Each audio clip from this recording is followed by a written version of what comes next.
Good morning students. तो आज हम पढ़ने वाले हैं electric field due to dipole at equatorial point, यानी कि किसके कारण? विद्युत द्विध्रुव के कारण विषुवतीय बिंदु पर विद्युत क्षेत्र की तीव्रता। तो क्या होता है विषुवतीय बिंदु पर विद्युत क्षेत्र की तीव्रता, इसको हम थोड़ा सा समझते हैं। पहले हम समझते हैं कि इक्वेटोरियल पॉइंट होता क्या है। कि मान लो ये -q है और ये +q है, या ये +q होता है -q होता है, और ये इसका क्या है? सेंटर है। तो इसके सेंटर से परपेंडिकुलर, इसके सेंटर से परपेंडिकुलर, इसके केंद्र से लंबवत लंबवत कोई भी पॉइंट अगर मैं कंसीडर करता हूं, कोई भी पॉइंट मानता हूं, तो इस पॉइंट को हम कहते हैं विषुवतीय बिंदु, इक्वेटोरियल पॉइंट।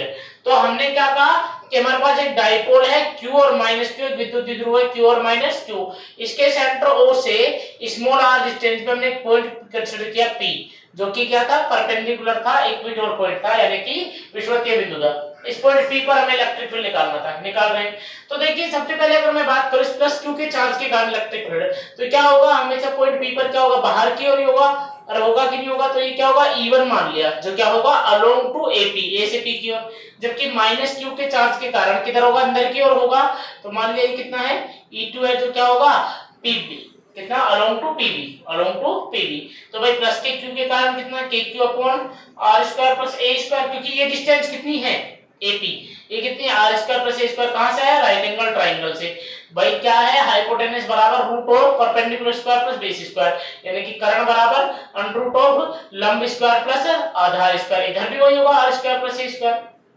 अब मान लो E2 के कारण, E2 कितना है? kq upon r square plus a square, क्योंकि ये डिस्टेंस भी r स्क्वायर प्लस क्या है? a स्क्वायर, ये डिस्टेंस सेम है। अब मेरी बात सुनिए, यहाँ E1 और E2 दोनों ने एंगल थीटा बना रखा है कि नहीं बना रखा है? हॉरिजॉन्टल के साथ। देखिए इसका एंगल थीटा, अगर यहाँ एंगल थीटा था तो यहाँ पर भी एंगल कितना होगा? थीटा। और इसकी बात करें, अगर ये एंगल थीटा है, ये एंगल, तो ये एंगल भी कितना होगा? थीटा ही होगा। होगा कि नहीं होगा? देखिए z बन रहा है, नहीं बन रहा है? z बन रहा है, तो ये एंगल भी कितना होगा? थीटा।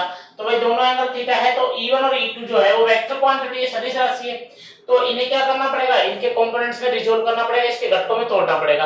तो जब इसको कंपोनेंट में रिजोल्व किया, तो E1 का कोस वाला जिसके साथ एंगल बना रखा कंपोनेंट क्या है? E1 cos theta. जबकि E2 का भी ये कंपोनेंट कितना आया? E2 cos theta. यहाँ E1 का दूसरा कंपोनेंट ऊपर की ओर आएगा, क्योंकि E1 ऊपर है, तो E1 sin थीटा। जबकि E2 का दूसरा कंपोनेंट किधर आएगा? नीचे, क्योंकि ये नीचे की ओर था, तो E2 sin थीटा। अब भाई मैंने एक चीज देखी कि E1 और E2 दोनों बराबर थे मैग्नीट्यूड में, सिर्फ डायरेक्शन ही तो अलग है।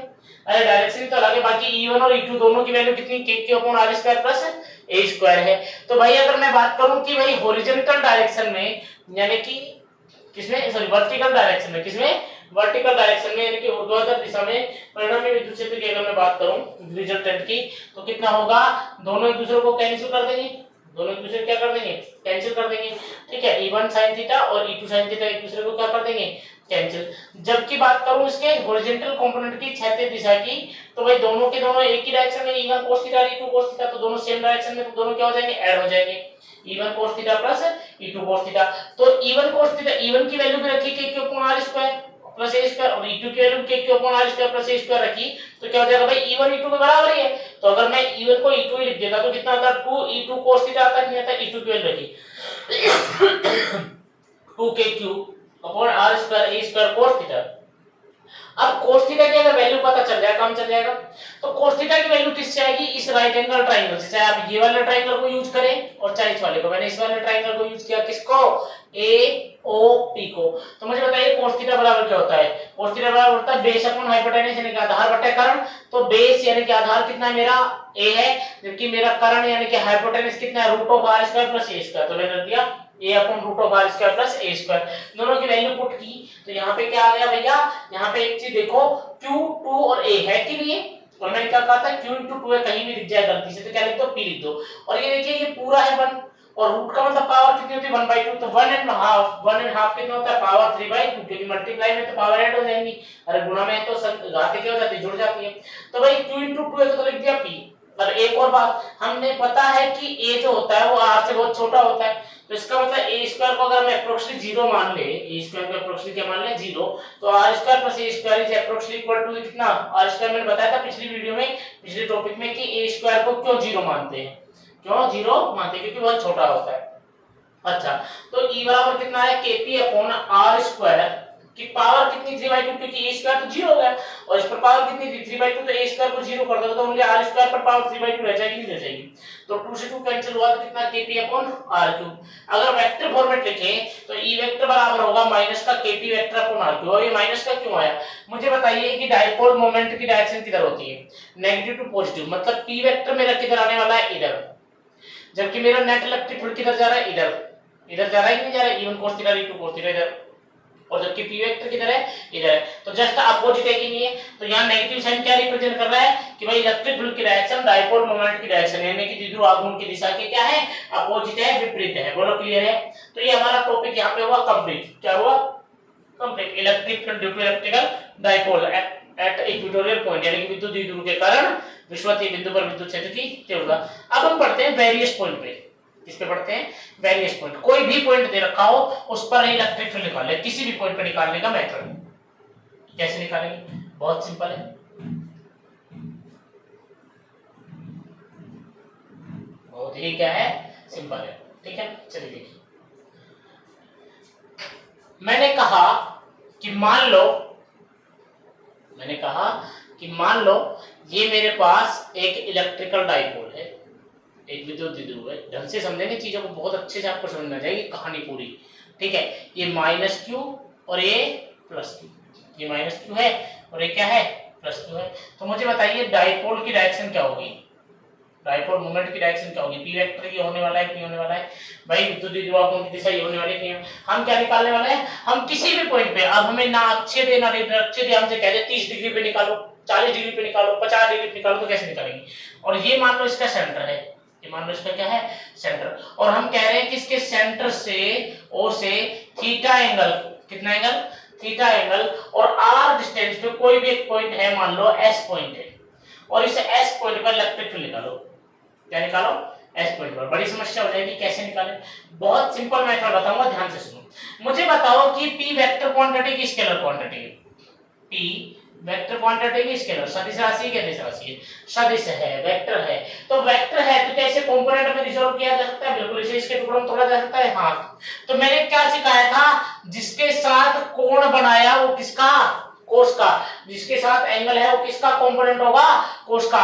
मतलब ये P है और इसने इस लाइन के साथ कोण एंगल बना रखा है, तो इसका इस लाइन पर जो कंपोनेंट आएगा वो कितना आएगा, वो आएगा P cos theta, P cos theta. बोलो क्लियर है, कितना आएगा, P cos थीटा।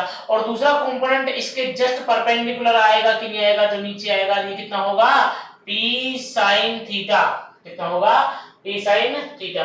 अब मुझे बताइए, अगर मैं इस लाइन को थोड़ा सा आगे बढ़ाऊं तो अब आप मुझे एक बात बताइए, अब आप इस P को भूल जाइए, अब आप इस P को भूल जाओ, अब आपको P का कोई लेन देन नहीं है। अब आप मुझे बता दो कि P नहीं है, अब P दो टुकड़ों में टूट चुका है, एक है P cos थीटा, एक है P sin थीटा। मुझे बताइए इस S जो है, ये जो S पॉइंट है, इसके लिए P cos थीटा कैसा है, क्या उसी डायरेक्शन में जिस तरफ पॉइंट था, क्या उसी डायरेक्शन में है कि नहीं है। भाई वही डायपोल की जगह याद करो, माइनस क्यू था, एक जगह प्लस क्यू था, और हम यहाँ पे पॉइंट मानते थे P, तो P वेक्टर किधर होता था, इधर होता था कि नहीं होता था। तो इसको हम क्या कहते थे, अक्षीय बिंदु, एक्सियल पॉइंट कहते थे कि नहीं कहते थे। तो यहाँ पर ये जो S पॉइंट है ये P cos थीटा के लिए कैसा है, एक्सियल पॉइंट है कि अक्षीय बिंदु है कि निरक्षीय बिंदु है, एक्सियल पॉइंट है कि इक्वेटोरियल पॉइंट है। आप कहोगे सर P cos थीटा के लिए एक्सियल पॉइंट है, कैसा पॉइंट है, एक्सियल, अक्षीय बिंदु है। जबकि P sin थीटा के लिए मैं बात करूं तो P sin थीटा के लिए इस पे कितना एंगल बना रखा है, 90। तो P sin थीटा के लिए किसकी तरह काम कर रहा है, ये विषुवतीय बिंदु की तरह काम कर रहा है, इक्वेटोरियल पॉइंट की तरह काम कर रहा है, नहीं कर रहा है। मतलब यहाँ पर P दो पार्ट में डिवाइड हो चुका है, P cos theta, P sin theta, और P cos थीटा के लिए S अक्षीय यानी कि एक्सियल पॉइंट है, क्योंकि P sin थीटा के लिए कैसा है, इक्वेटोरियल पॉइंट है। तो भाई इन दोनों के लिए अलग-अलग इलेक्ट्रिक फील्ड आएगा नहीं आएगा, मुझे बताओ, अलग अलग आएगा नहीं आएगा। याद करो, अक्षीय बिंदु, एक्सियल पॉइंट पर जो इलेक्ट्रिक फील्ड होता था वो मान लो E1 है, और वो होता था along to the direction of dipole moment, यानी कि विद्युत द्विध्रुव आघूर्ण की दिशा के अनुदिश होता था, ही होता था, उसी डायरेक्शन में होता था। जबकि अभी हमने निकाला था कि इक्वेटोरियल पॉइंट पर विषुवतीय बिंदु पर डायपोल मोमेंट के अपोजिट होता है द्विध्रुव आघूर्ण के विपरीत। मतलब P sin थीटा नीचे है तो जो इलेक्ट्रिक फील्ड आएगा वो किधर आएगा, ऊपर आएगा, जस्ट अपोजिट। बोलो आएगा कि नहीं आएगा, क्योंकि अपोजिट होते हैं, अगर ये नीचे तो किधर, ऊपर। और मान लिया ये कितना है, E2 है। मान लो कितना है E2 है। अब मुझे अच्छे से पता है इनके बीच में एंगल कितना है 90 है, तो जो इनका रिजल्टेंट आएगा ई नेट आएगा वो इनके बीचों बीच आएगा कि नहीं आएगा मुझे बता दीजिए, बोलो आएगा कि नहीं आएगा? क्लियर है कि नहीं है? तो मुझे बताइए, बहुत अच्छे से समझ में आएगा आप लोगों को। मुझे बता दो भाई कि E1 कितना होगा। E1 किसकी वजह से है? P cos थीटा की वजह से। कैसा पॉइंट है? एक्सियल पॉइंट है। कैसा पॉइंट है? एक्सियल पॉइंट है। तो एक्सियल पॉइंट के कारण इलेक्ट्रिक फील्ड कितना आता था? 2kp अपॉन r क्यूब आता था कि नहीं आता था? 2kp upon r cube. लेकिन P नहीं है, P cos थीटा है, तो कितना आएगा? 2kp cos थीटा अपॉन कितना? R cube. बोलो क्लियर है? E1 आ गया। उसी के साथ E2 की बात करें तो E2 कैसा पॉइंट है? इक्वेटोरियल पॉइंट है, विषुवतीय बिंदु है, तो कितना होता था? kp upon r cube. लेकिन P नहीं है, P क्या है? P sin theta. किसके लिए इक्वेटोरियल है? P sin थीटा के लिए। तो कितना आएगा? kp sin थीटा अपॉन कितना? r cube. मुझे बताइए E नेट क्या आने वाला है? भाई दोनों के बीच में एंगल कितना है? 90 है, तो रिजल्टेंट क्या आएगा?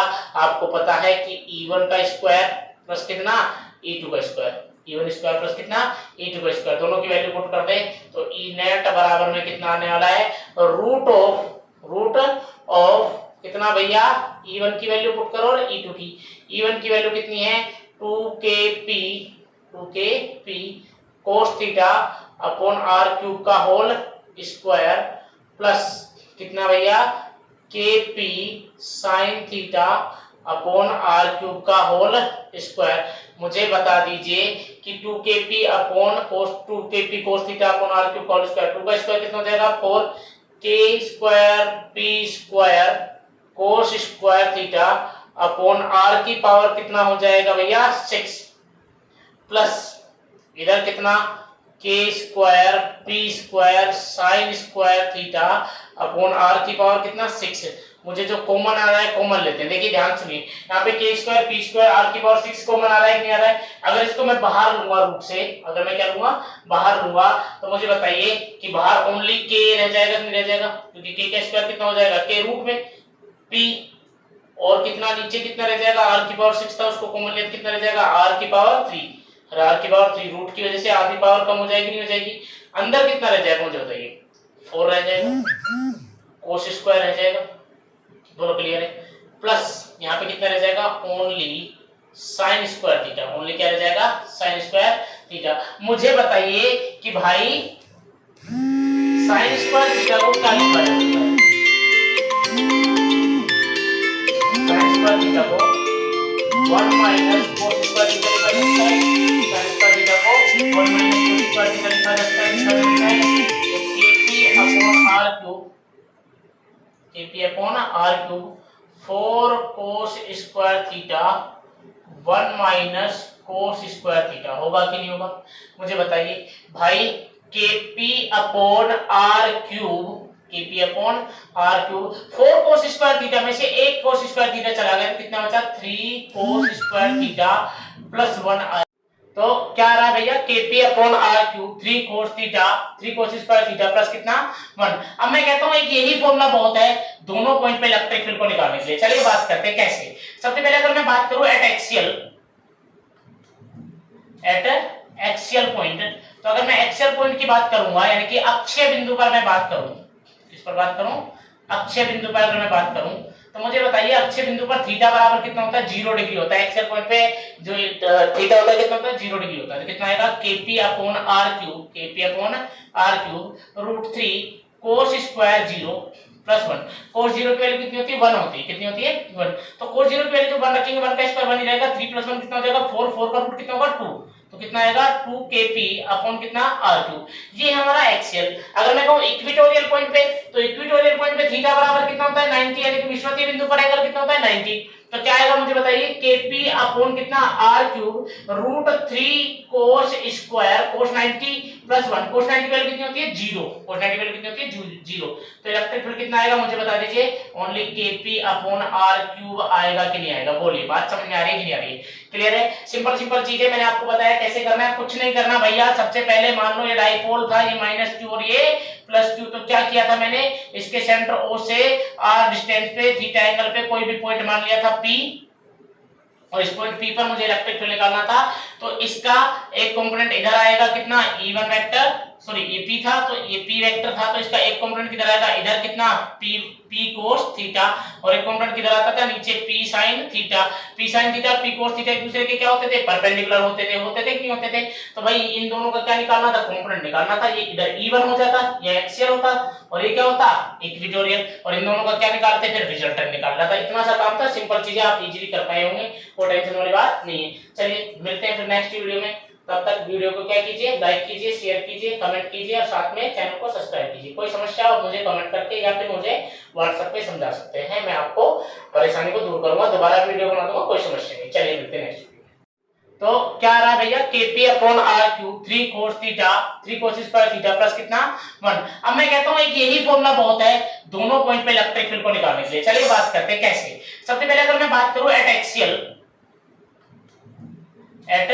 एक्सियल पॉइंट, तो अगर मैं एक्सियल पॉइंट की बात करूंगा यानी कि अक्षीय बिंदु पर मैं बात करूं, किस पर बात करूं, अक्षीय बिंदु पर अगर मैं बात करूं, तो मुझे बताइए अक्षीय बिंदु पर थीटा बराबर कितना होता है, 0 डिग्री होता है। एक्सियल पॉइंट पे जो थीटा होता है कितना होता है, 0 डिग्री होता है। तो कितना आएगा kp upon r cube root 3 cos square 0 plus 1। cos 0 की वैल्यू कितनी होती है, 1 होती है। कितनी होती है 1। तो cos 0 की वैल्यू जो 1 रखेंगे 1 का स्क्वायर 1 ही रहेगा। 3 प्लस 1 कितना हो जाएगा 4, 4 का रूट कितना होगा 2, तो कितना आएगा 2 kp अपॉन कितना r क्यूब। ये हमारा एक्सियल। अगर मैं कहूं इक्विटोरियल पॉइंट पे, तो इक्विटोरियल पॉइंट पे थीटा बराबर कितना होता है 90, यानी कि विषुवतीय बिंदु पर एंगल कितना होता है 90।